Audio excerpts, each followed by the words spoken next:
নমস্কার বন্ধুরা, আজ আপনাদের সামনে তুলে ধরব প্রদোষব্রত মাহাত্ম্য।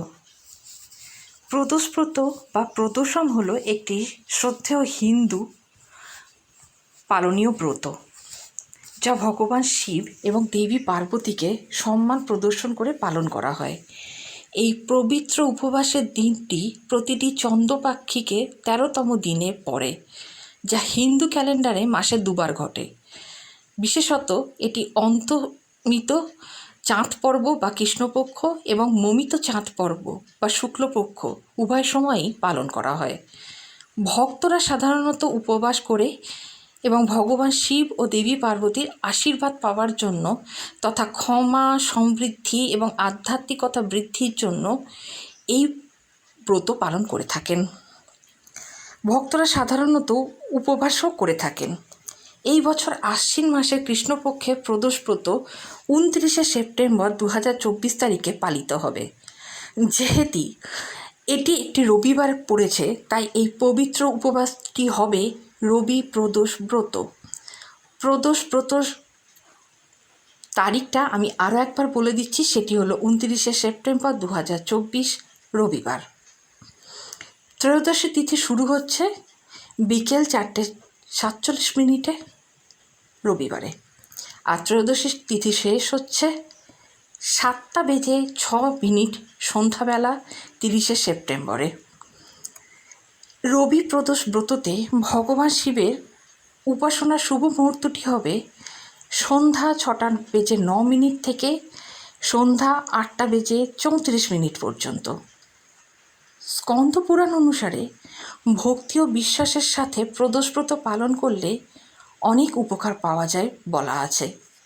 ভক্তরা তৃপ্তি, সমৃদ্ধি এবং সর্বোত্তম স্বাস্থ্য লাভের আশা করতে পারেন। এই পবিত্র উপবাসটি আধ্যাত্মিকতা বৃদ্ধি এবং নিজের ইচ্ছা পূরণের জন্য করা হয়।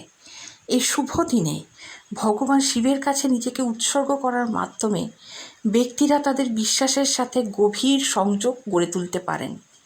হিন্দু ধর্মগ্রন্থগুলি প্রদোষ ব্রতকে অত্যন্ত শ্রদ্ধা করে এবং ভগবান শিবের অনুসারীরা এটিকে অত্যন্ত সম্মানের সাথে পালন করে ও ধরে রাখে। এটা বিশ্বাস করা হয় যে এই দিনে দেবতার একটি ক্ষণস্থায়ী দৃষ্টিও একজনের মানুষের জীবনের সকল পাপ মোচন করতে পারে এবং প্রচুর আশীর্বাদ ও সৌভাগ্য প্রদানও করতে পারে। পবিত্র দিনটি আধ্যাত্মিক পরিচ্ছন্নতা এবং পুনর্নবীকরণের সুযোগও দেয়। আন্তরিকতার সাথে প্রদোষব্রত পালন করে ভক্তরা গভীর রূপান্তর এবং ঐশ্বরিক অনুগ্রহ অনুভব করতে পারেন। শেষ পর্যন্ত তাদের সামগ্রিক মঙ্গল এবং আধ্যাত্মিক যাত্রাকে উন্নত করে। এই পূজনীয় উপবাসটি হিন্দু আধ্যাত্মিক অনুশীলনের একটি অবিচ্ছেদ্য অংশ হিসেবে রয়ে গেছে। প্রদোষব্রত পালন করতে ভক্তরা সূর্যাস্তের আগে স্নান শুরু করে তারপর তাদের উপবাস শুরু করেন।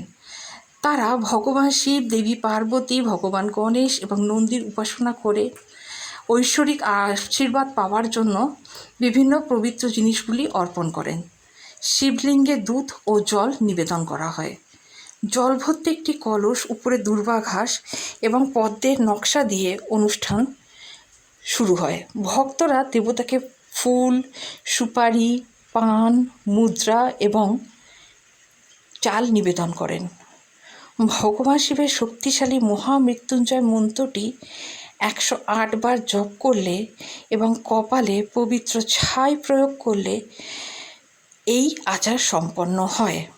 প্রদোষমে একটি একক দিয়া বা প্রদীপ জ্বালানো ভগবান শিবকে ভীষণভাবে তুষ্ট করে, অত্যন্ত ফলপ্রসূ ফলাফল এবং দৈব অনুগ্রহ প্রদান করে বলেই বিশ্বাস করা হয়।